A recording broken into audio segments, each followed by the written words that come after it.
નમસ્કાર વિદ્યાર્થી મિત્રો, સ્વાગત છે આપનું બધાનું આપણી યુટ્યુબ ચેનલ મોજે વિજ્ઞાનમાં. હવે લાસ્ટ લેક્ચરની અંદર મતલબ પાર્ટ 6 ની અંદર આપણે ભણ્યા હતા પેલા પ્રસરણ વિશે.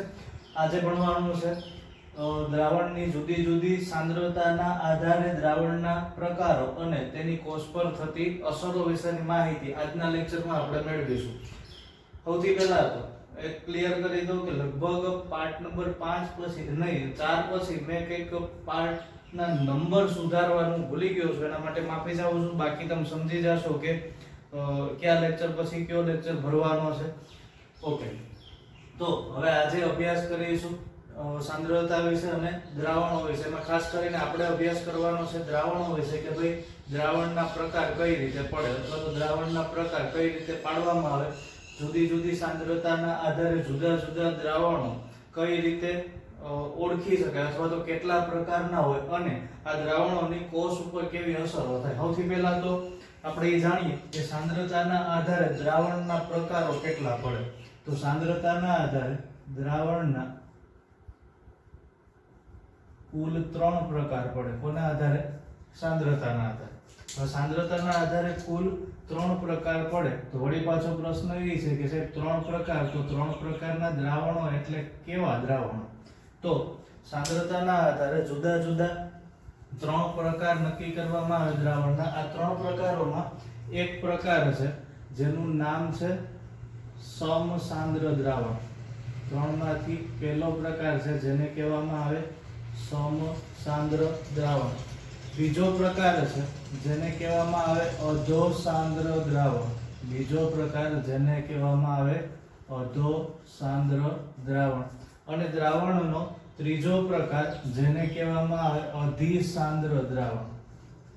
આને કહેવામાં આવે અધિસાંદ્ર દ્રાવણ. તો દ્રાવણના કુલ 3 પ્રકાર: સમસાંદ્ર દ્રાવણ, અધોસાંદ્ર દ્રાવણ અને અધિસાંદ્ર દ્રાવણ. સમસાંદ્ર દ્રાવણ ઘણી વખત તમને એવું કહેવામાં આવે કે ભાઈ ફલાણું અંગ્રેજી ભાષાનું નામ, અંગ્રેજી ભાષાના નામથી દ્રાવણ આપી દે કે આઇસોટોનિક સોલ્યુશન વિશે સમજૂતી આપો, અથવા તો તમને એવું પૂછી શકે કે આઇસોટોનિક સોલ્યુશન એટલે શું, તેની કોષ પર થતી અસરો વિશેની માહિતી આપો. તો આઇસો પાછો પ્રશ્ન એ છે કે આપણે એ ખબર હોવી જોઈએ.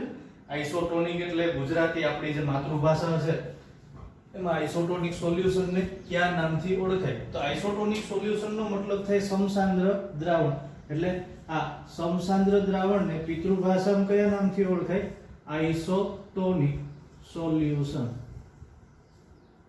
સમસાંદ્ર દ્રાવણ જેને અંગ્રેજી ભાષામાં કહેવામાં આવે આઇસોટોનિક સોલ્યુશન. એના પછીનું દ્રાવણ છે જેને કહેવામાં આવે એના પછી બીજા નંબરનું દ્રાવણ છે જેનું નામ છે અધોસાંદ્ર દ્રાવણ.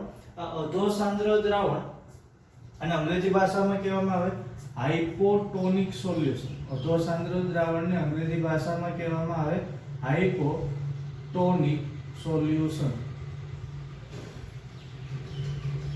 કેવું દ્રાવણ? હાઇપોટોનિક સોલ્યુશન અથવા તો અધોસાંદ્ર દ્રાવણ. અને અધિસાંદ્ર દ્રાવણને કહેવામાં આવે હાઇપર ટોનિક સોલ્યુશન. અધિસાંદ્ર દ્રાવણને અંગ્રેજી ભાષામાં કહેવામાં આવે હાઇપરટોનિક સોલ્યુશન. તો સાંદ્રતાના આધારે અથવા તો એવું કહી શકાય પરસ્પર સાંદ્રતાના આધારે દ્રાવણના કુલ 3 પ્રકાર પડે. કેટલા પ્રકાર પડે ભાઈ? 3 પ્રકાર. ઓકે, કયા કયા પ્રકાર? સમસાંદ્ર, અધોસાંદ્ર અને અધિસાંદ્ર. પહેલું દ્રાવણ વિશે આપણે માહિતી મેળવશું કે સમસાંદ્ર દ્રાવણ કયા ખેતની મૂડી છે, અથવા તો આ હું માથાકૂટ છે એની માહિતી હવે આપણે મેળવીએ કે ભાઈ સમસાંદ્ર દ્રાવણ કહેવાય કોણ. તો આપણું દ્રાવણનો પહેલો પ્રકાર જેને કહેવામાં આવે સમસાંદ્ર દ્રાવણ, અથવા તો કેવું દ્રાવણ? આઇસોટોનિક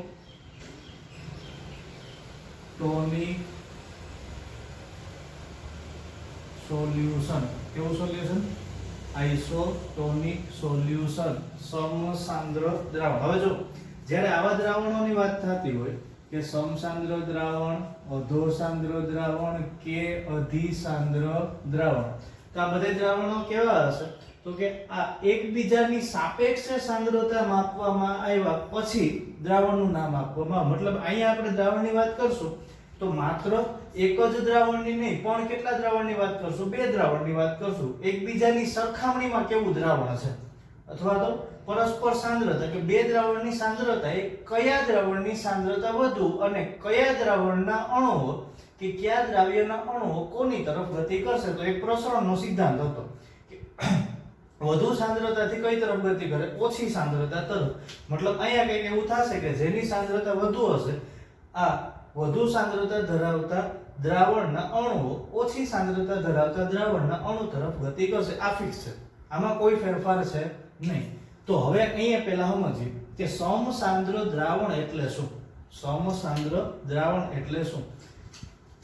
આ બંને દ્રાવણ અથવા તો આ એવું દ્રાવણ હશે કે જેમાં બંને દ્રાવણની સાંદ્રતા એક સમાન હશે. બંને દ્રાવણની સાંદ્રતા કેવી હશે? એક સમાન.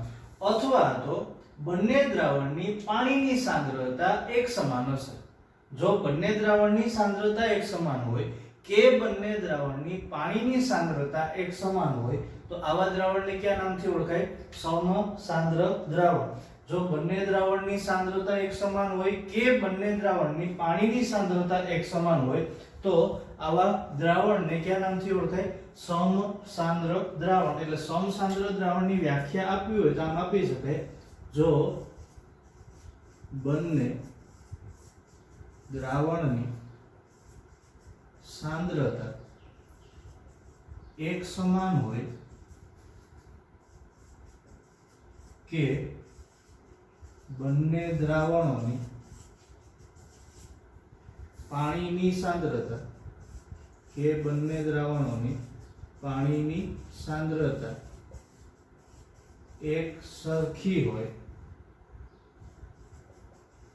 તો તેવા દ્રાવણને સમસાંદ્ર દ્રાવણ. તો તેવા દ્રાવણને સમસાંદ્ર દ્રાવણ કે આઇસોટોનિક સોલ્યુશન કહે છે. સમસાંદ્ર દ્રાવણ. હવે આ સમસાંદ્ર દ્રાવણનો મતલબ એવો થાય કે આપણે જે બે દ્રાવણની સાંદ્રતાની સરખામણી કરશું બંને દ્રાવણની સાંદ્રતાઓ કેવી હશે? તો કે એક સરખી સાંદ્રતા ધરાવતા દ્રાવણો હશે. એટલે અહીંયા કોઈ જાજો સાંદ્રતાનો ફેરફાર હશે ને અથવા તો એવું કહી શકાય સાંદ્રતાનો ફેરફાર હશે જ નહીં. તો આ દ્રાવણને કયા નામથી ઓળખાય? સમસાંદ્ર દ્રાવણના નામથી ઓળખાય. હવે આપણે જોવાનું એ હતું કે સમસાંદ્ર દ્રાવણની કોષ પર થતી અસરો. ટૂંકમાં હાવ સીધી ભાષામાં કહીએ તો સમસાંદ્ર દ્રાવણમાં કોષને મૂક્યો હોય તો આ દ્રાવણ કોષનું હું બગાડી લે એ આપણે જોવાનું છે. જોઈએ, માનો કે કોષને સમસાંદ્ર દ્રાવણમાં મૂકવામાં આવે. કોષને સમસાંદ્ર દ્રાવણમાં મૂકવામાં આવે. માનો કે મારી પાસે એક કોષ છે. કોષનું નામ છે ઉદુ. એટલે કોષનું નામ ઉદુ નથી, ઉદાહરણ. ઉદાહરણ તરીકે આપણી પાસે કોષ છે દ્રાક્ષ. કોષ કયો? દ્રાક્ષ. કેવી દ્રાક્ષ? લીલી દ્રાક્ષ. બધાય ખાધી રહી છે. બે પ્રકારની દ્રાક્ષ આવે, એક લીલી ને બીજી આવે સૂકી. આ લીલા કલરનું નથી કહેતું. ટૂંકમાં એવી દ્રાક્ષ કે જે મોઢામાં મૂકીએ ને રસ નીકળી જતી હોય એવી દ્રાક્ષ. અને મોઢામાં મૂકીને જોર જોરથી ચાવવી પડે એને સૂકી દ્રાક્ષ કહેવાય. તો આપણે વાત કરશું લીલી દ્રાક્ષ. લીલી દ્રાક્ષને પાણીના ગ્લાસની અંદર મૂકવામાં આવે ત્યારે એના ઉપર થતી અસરો. હવે સમજો કે બે દ્રાવણો ક્યાં ક્યાં હોય. લીલી દ્રાક્ષ અને બીજો હશે પાણી ભરેલું પાત્ર.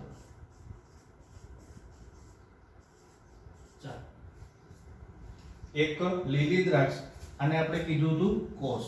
આને આપણે શું કીધું હતું? કોષ. આ પાણી ભરેલું પાત્ર. હવે માની લ્યો કે મારી પાસે દ્રાવણ નંબર 1 જો હું કોઈને કહું, આપણે તો એવું કીધું કે બે દ્રાવણોની સાંદ્રતા. હવે માનો કે હું દ્રાવણ 1 કોને કહી દઉં? લીલી દ્રાક્ષ. દ્રાવણ 1 કોને કહું છું? લીલી દ્રાક્ષ. પાણી ભરેલું પાત્ર છે એને હું કહું છું દ્રાવણ નંબર 2. તો દ્રાવણ 1 અને દ્રાવણ 2 નક્કી થયા. કોની સાંદ્રતા કોની સાપેક્ષમાં આપીશું? 1 ની 2 સાપેક્ષ, એટલે 2 ની પહેલા સાપેક્ષ. બરાબર સમજો, નહીતર કાંઈ ભાન નહીં પડે. જય શ્રી રામ જ થવાનું. ઓકે, તો દ્રાક્ષને પાણી મૂકાય, પાણી દ્રાક્ષમાં મૂકાય, સીધી વસ્તુ છે. દ્રાક્ષને પાણી મૂકાય મતલબ કે માનો કે આપણી પાસે એક ગ્લાસ ભરેલો છે. શેનો ગ્લાસ ભરેલો હશે? પાણીનો. દ્રાક્ષનો ભરાય મારી ઘરના મારી. આ પાણી ભરેલો ગ્લાસ. પાણી ભરેલા ગ્લાસની અંદર આપણે શું મૂકવાનું છે? દ્રાક્ષને. માનો કે આ લીલી દ્રાક્ષ છે, માનવાનું છે, વળી પાછા એમ ન કીધું સાહેબ આવી ન હોય, મને ખબર છે. આ છે દ્રાક્ષ. આ પ્રયોગ કરવાનો છે 1 દિવસ સુધી. ઘણા એમ કહેતા ને સાહેબ તું નવરો છે, અમે નવરા નથી. કઈ વાંધો નહીં, હું કહી દઉં. લીલી દ્રાક્ષને આપણે પાણી ભરેલા ગ્લાસની અંદર રાખી. પાણી ભરેલા ગ્લાસની અંદર રાખ્યા પછી આને 5-6 કલાક સુધી આમ રાખી દેવાય અને જોવાનું છે કે પાણીની લીલી દ્રાક્ષ ઉપર કેવી અસર થાય અથવા તો લીલી દ્રાક્ષની પાણીમાં કેવી અસર થાય. આ અવલોકન આપણે કરવાનું છે.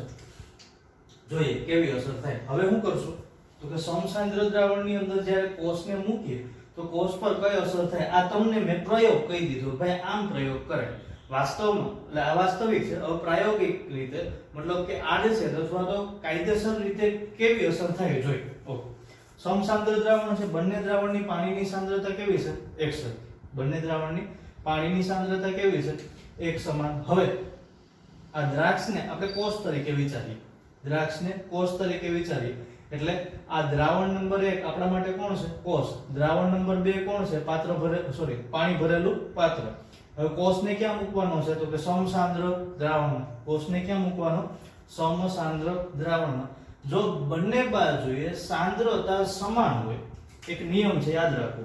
નિયમ કઈ કેવો છે કે જો બંને દ્રાવણોની સાંદ્રતા સમાન હોય તો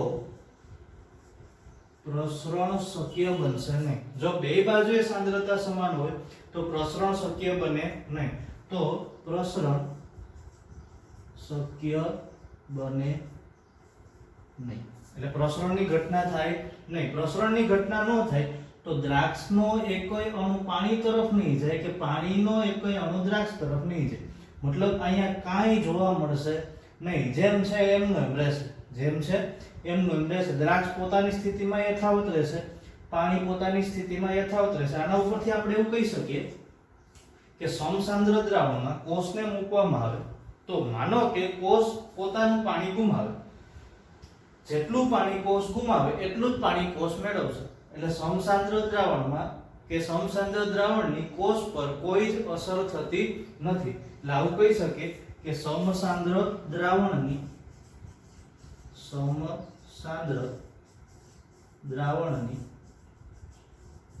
કોષ પર કોઈ જ અસર થતી નથી અથવા તો એવું કહી શકાય કે કોઈ જ અસર જોવા મળશે નહીં. કઈ રીતે આપણે કેમ ખબર પડે કે ભાઈ કોઈ અસર થઈ નથી? ઉદાહરણ તરીકે આપણી પાસે એક કોષ છે. માનો કે આ કોષ આવો છે.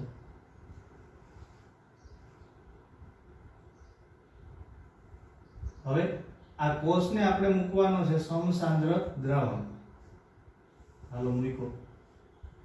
તો આ કોષ કેવા દ્રાવણમાં છે અત્યારે? સમસાંદ્ર દ્રાવણ.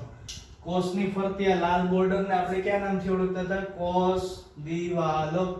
હવે કોષની અંદરની બાજુએ કોષ દિવાલ પછી આવતું પ્રથમ આવરણ કયું હોય તો કે કોષ રસ સ્તર.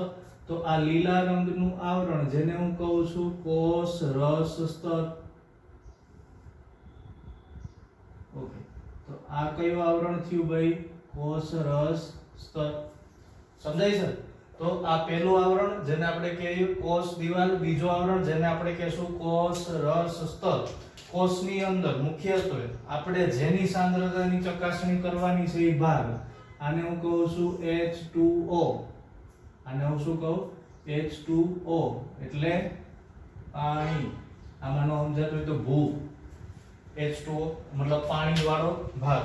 હવે કોષમાં જોવા મળતી આ ગોળાકાર કાય જેવી રચના જેને આપણે કયા નામથી ઓળખતા હતા? ઓકે, કોષ કેન્દ્ર. અને આ સિવાય કોષમાં જોવા મળતી લીલા રંગની કે લીલા રંગનું રંજક દ્રવ્ય જેને આપણે કયા નામથી ઓળખતા હતા?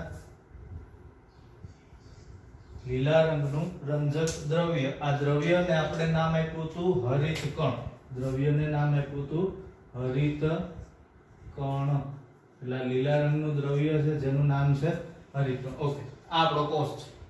કોષને સમસાંદ્ર દ્રાવણમાં મૂકીએ. જો કોષને સમસાંદ્ર દ્રાવણમાં મૂકીએ તો બંને બાજુએ પ્રસરણ હરખું થાય, બંને બાજુએ પ્રસરણ કેવું થશે? હરખું. માનો કે કોષમાંથી પાણી આ દિશાએથી બહાર નીકળે છે, થોડુંક એવું પાણી બહાર નીકળે, તો જેટલું પાણી બહાર નીકળ્યું હશે એટલું જ પાણી ક્યાં પ્રવેશ કરશે? કોષની અંદરની બાજુ. શા માટે? બે બાજુ સાંદ્રતા કેવી? સરખી. બે બાજુ સાંદ્રતા સરખી હોય એટલે પ્રસરણ કઈ બાજુ થાય? તો વધુથી ઓછી તરફ. પણ એવું તો અહીં કઈ છે જ નહીં, એવું તો અહીંયા કઈ છે નહીં. મતલબ કે પાણીનું પ્રમાણ ઘટે તો જે પાત્રમાં આપણે દ્રાક્ષને રાખી હતી પાત્રમાં ભરેલું પાણી ક્યાં પ્રવેશ કરી છે? દ્રાક્ષમાં. એટલે દ્રાક્ષ ઉપર કોઈ અસર થશે નહીં. મતલબ કોષ છે એના ઉપર કોઈ આડઅસર થશે નહીં. એટલે અહીંયાથી જેટલું પાણી, માનો કે બહારથી પાણી પ્રવેશ કરે છે, જો બહારથી પાણી પ્રવેશ કરે, જેટલું પાણી પ્રવેશ કરે એટલું જ પાણી કઈ બાજુ જાય? બહાર. તો એનો મતલબ આવો થયો કે જેટલું છે એટલું ને એટલું રહે, એમાં કોઈ ફેરફાર થશે નહીં. કેવું દ્રાવણ? સમસાંદ્ર દ્રાવણ, જેની કોષ પર કોઈ અસર થતી નથી. પણ દ્રાવણ કેવું હોવું જોઈએ ભાઈ? સમસાંદ્ર દ્રાવણ. કયું દ્રાવણ? સમસાંદ્ર દ્રાવણ. એના પછીનું બીજું દ્રાવણ છે જેને આપણે કહીશું અધોસાંદ્ર દ્રાવણ. બીજું દ્રાવણ છે જેનું નામ છે અધોસાંદ્ર દ્રાવણ. અધોસાંદ્ર દ્રાવણને પિતૃભાષામાં કયા નામથી ઓળખાય? હાઇપોટોનિક સોલ્યુશન. પિતૃભાષા એટલે અંગ્રેજી ભાષા. બડી ભાષાનો કીધું સાહેબ નવી ભાષા ગોતીને નહીં. તો અધોસાંદ્ર દ્રાવણને કહેવામાં આવે હાઇપોટોનિક સોલ્યુશન. આ હાઇપોટોનિક સોલ્યુશનનો અર્થ શું? હાઇપોટોનિક સોલ્યુશનનો અર્થ શું, અથવા તો આની વ્યાખ્યા આપવી હોય તો વ્યાખ્યા શું આપી શકાય? જો હવે બે પ્રકારના દ્રાવણ છે ને, આ બંને દ્રાવણોમાં સાંદ્રતા જુદી જુદી જોવા મળશે. બે પ્રકારના દ્રાવણોમાં સાંદ્રતા કેવી જોવા મળશે? જુદી જુદી. હવે જો હાઇપોટોનિક સોલ્યુશન કે અધોસાંદ્ર દ્રાવણનો મતલબ કંઈક આવો થાય, અથવા તો વ્યાખ્યા આપવી હોય તો વ્યાખ્યા કંઈક આવી થાય કે બંને દ્રાવણોમાં જો કોઈ દ્રાવણની, અથવા તો આવી ચોખવટ કરેલી છે કે બે દ્રાવણોમાંથી બીજા દ્રાવણની સાંદ્રતા ઓછી હોય, અથવા બંને દ્રાવણોમાંથી બીજા દ્રાવણની પાણીની સાંદ્રતા કરતા દ્રાવણમાં વધુ માત્રામાં પાણી હોય, તો આવા દ્રાવણને કહેવામાં આવે અધોસાંદ્ર દ્રાવણ. તો વ્યાખ્યા શું હતી? તો કે જે દ્રાવણની સાંદ્રતા બીજા દ્રાવણની સાંદ્રતાની સરખામણીમાં ઓછી હોય, કે જે દ્રાવણમાં બીજા દ્રાવણની પાણીની સાંદ્રતા કરતા વધુ પાણી હોય, તો એવા દ્રાવણને કહેવામાં આવે અધોસાંદ્ર દ્રાવણ. એવા દ્રાવણને કહેવામાં આવે અધોસાંદ્ર દ્રાવણ. આવી વ્યાખ્યા કંઈક છે: જે દ્રાવણની સાંદ્રતા બીજા દ્રાવણની સાંદ્રતા કરતા ઓછી હોય, બીજા દ્રાવણની સાંદ્રતા કરતા ઓછી હોય, અથવા જે દ્રાવણની પાણીની સાંદ્રતા કરતા બીજા દ્રાવણની પાણીની સાંદ્રતા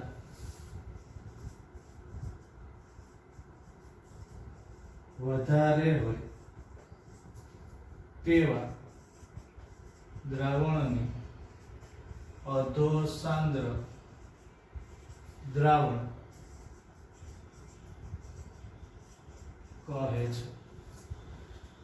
વળી એક વખત પાછી વ્યાખ્યા બોલું છું: જે દ્રાવણની સાંદ્રતા બીજા દ્રાવણની સાંદ્રતા કરતા ઓછી હોય, અથવા જે દ્રાવણની પાણીની સાંદ્રતા કરતા બીજા દ્રાવણની પાણીની સાંદ્રતા વધારે હોય તેવા દ્રાવણને અધોસાંદ્ર દ્રાવણ કહેવાય, અથવા તો એવા દ્રાવણને હાઇપોટોનિક સોલ્યુશન કહેવાય. ખબર પડી? તો કે ના, સંપૂર્ણપણે DHORU જેમ કહેવાય, ધોરું. કેમ કે વ્યાખ્યા બે છે, એક જ વ્યાખ્યામાં બે વિધાન અને બે એકબીજાના ઉલટા વિધાન, એટલે કાંઈ ખબર પડે નહીં. વ્યાખ્યા વાંચો એટલે હાવ ધોરું, બાઉન્સ. સમજીએ પહેલા તો અહીંયા એવું કીધું દ્રાવણની સાંદ્રતા બીજા દ્રાવણની સાંદ્રતા કરતા ઓછી.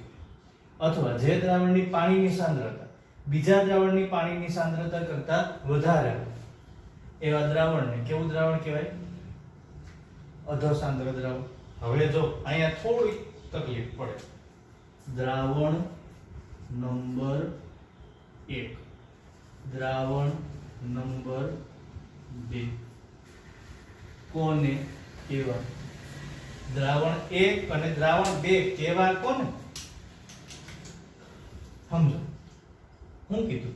જે દ્રાવણની પાણીની સાંદ્રતા બીજા દ્રાવણની પાણીની સાંદ્રતા કરતા વધારે હોય, જે દ્રાવણની પાણીની સાંદ્રતા બીજા દ્રાવણની પાણીની સાંદ્રતા કરતા વધારે હોય તેવા દ્રાવણને કયા નામથી ઓળખાય? અધોસાંદ્ર દ્રાવણ. બીજા દ્રાવણની પાણીની સાંદ્રતા કરતા વધારે હોય મતલબ એવો થાય કે આપણા માટે બીજું દ્રાવણ બની જશે કોષ.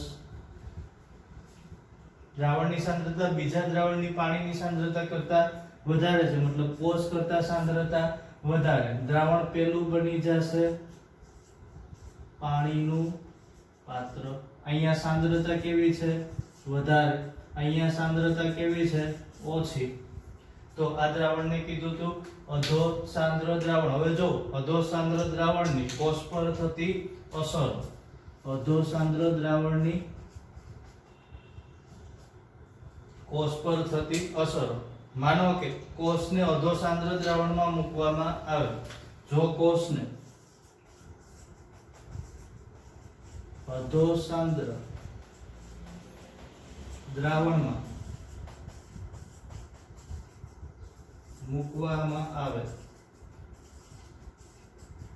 તો હું આવે તો આવે, એમાં આપણે કઈ બગાડી શકવાના નથી. પણ કોષને જો અધોસાંદ્ર દ્રાવણમાં મૂકવામાં આવે, જો કોષને અધોસાંદ્ર દ્રાવણની અંદર મૂકવામાં આવે તો પ્રશ્ન છે કે અધોસાંદ્ર દ્રાવણમાં જો કોષ મૂકવામાં આવે તો કોષની સાંદ્રતા કેવી છે? ઓછી. પાણીની સાંદ્રતા કેવી છે? વધારે. તો પાણીના અણુઓ ગતિ કરશે કઈ બાજુ? તો કે વધુ સાંદ્રતાથી કઈ તરફ? ઓછી સાંદ્રતા તરફ. મતલબ પાણી ભરેલા પાત્રમાંથી પાણી ક્યાં પ્રવેશ કરે? કોષમાં. હવે કોષમાં પાણી પ્રવેશ કરે તો થાય શું? કોષમાં પાણી પ્રવેશ કરે એટલે સીધી અસર થાય કોષ રસ સ્તરને, અને કોષ રસ સ્તર દબાણ લગાડે કોને? કોષ દિવાલને. કોષ રસ સ્તર કોષ દિવાલને દબાણ લગાડે એટલે શું થાય? તો કે દિવાલ ફૂલે. દિવાલ ફૂલે એનો મતલબ શું થાય? તો કે કોષ ફૂલ્યો એવું કહેવાય. એટલે અધોસાંદ્ર દ્રાવણની અસર શું? તો કે જો કોષને અધોસાંદ્ર દ્રાવણની અંદર મૂકવામાં આવે તો કોષ ફૂલી જાય. તો કોષ ફૂલી જાય. તો કોષ ફૂલે છે અથવા તો ફૂલી જાય. આ ઓલો ફૂલી જાય નહીં હો, ફૂલાઈને ફટાકડો થાય એવો નહીં, પણ કોષના કદમાં વધારો થઈ જાય. કોષના કદમાં શું થાય? વધારો. માની લ્યો કે આપણી પાસે કોષ છે, ઉપર છે એવો જ, ઉપર છે એવો જ. હું પહેલા તમને કોષ દિવાલની સામાન્ય સ્થિતિની આકૃતિ દોરીને સમજાવું છું.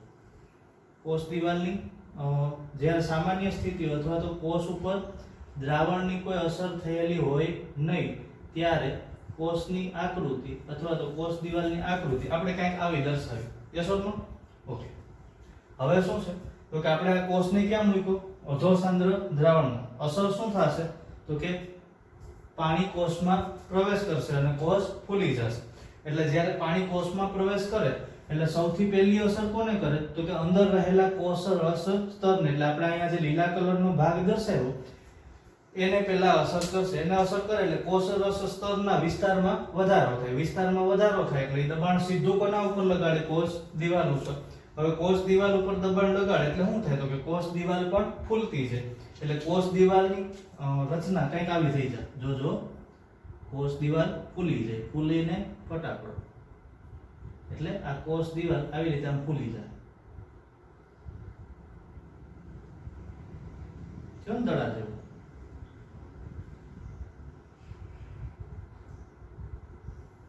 આ કોષ દિવાલ ક્યારે? તો કે જ્યારે કોષને કેવા દ્રાવણમાં મૂકવામાં આવે? અધો. આવી કઈક હાલત થઈ છે કોની? કોષ દિવાલની. તો કોષ રસ સ્તરની હાલત પણ કંઈક બગડતી હોવી જોઈએ. એટલે કોષ રસ સ્તરની હાલત પણ કંઈક આવી જોવા મળશે. કોષરસ સ્તરના વિસ્તારમાં વધારો થાય. આ કોષરસ સ્તર. તો અંદર શેનું પ્રમાણ વધતું હોવું જોઈએ? તો કે અંદર પાણીનું પ્રમાણ વધે. એટલે અહીંયા પાણીના પ્રમાણમાં વધારો થાય. H2O જેને આપણે કયા નામથી ઓળખતા હતા? ભૂખ. અહીંયા વનસ્પતિ કોષ છે. આ સૂકી દ્રાક્ષ આપણે મૂકી છે આમાં. તો આ એમાં રહેલું હરિત દ્રવ્ય અને આ ગોળાકાર કાય જેવી રચના જેને આપણે કયા નામથી ઓળખતા હતા? કોષ કેન્દ્ર. કયા નામથી ઓળખીએ? કોષ કેન્દ્રના નામથી. આ બાર લાલ કલરની બોર્ડર લાઈન જેને આપણે કહેતા હતા કોષ દિવાલ. અને આ જે લીલા રંગનું રંજક દ્રવ્ય જેને કહેવામાં આવે હરિત કણ કે હરિત દ્રવ્ય. તો આ કોષ પર જોવા મળતી અસર કે જ્યારે કોષને અધોસાંદ્ર દ્રાવણની અંદર મૂકવામાં આવે તો કોષ ફૂલી જાય. તમને પૂછે કે ભાઈ ઉદાહરણ સાથે સમજાવો, તો તમે આવું કહી શકો કે સૂકી દ્રાક્ષને પાણીમાં મૂકવામાં આવે અને 5, 6 કે 7 કલાક રાખી દેવામાં આવે તો પાણી ગ્લાસમાંથી સૂકી દ્રાક્ષની અંદર પ્રવેશ કરે અને સૂકી દ્રાક્ષ ફૂલી જાય. વિશ્વાસ ન આવતો હોય તો ઘરે પ્રયોગ કરી શકો. સૂકી દ્રાક્ષને પાણી ભરેલા ગ્લાસમાં 4-5 કલાક રાખી દેશો, ઓટોમેટિક ફૂલી જાય. તો આ કયું દ્રાવણ હતું? અધોસાંદ્ર દ્રાવણ. નેક્સ્ટ લેક્ચરની અંદર દ્રાવણનો ત્રીજો પ્રકાર અધિસાંદ્ર દ્રાવણ અને એક સરસ મજાની ટોપિક અને સરસ મજાની ઘટના આશ્રુતિ વિશેનો અભ્યાસ કરશું. ત્યાં સુધી આપણે આપણી ચેનલ ઉપર આ વિડિયો જોઈએ અને ભણવામાં ખાસ ધ્યાન આપીએ. કારણ કે તમને મેં આગળના લેક્ચરમાં પણ કીધું હતું કે આ બધા જ ટોપિક્સ તમારે 11 સાયન્સમાં પણ આવશે, 10મામાં પણ આવશે. એટલે ખાસ ધ્યાનથી ભણીએ. ન સમજાય તો કોમેન્ટ બોક્સની અંદર મેં તમને મારો નંબર આપેલો છે, ફરી પાછો આપી દઉં છું. મારો WhatsApp નંબર છે, અહીંયા લખું છું 72 8 39 47 709. આના ઉપર મેસેજ કરીને અથવા તો કોલ કરીને પણ તમને જો કોઈ પ્રશ્ન હોય તો તમે પૂછી શકો છો. Thank you very much.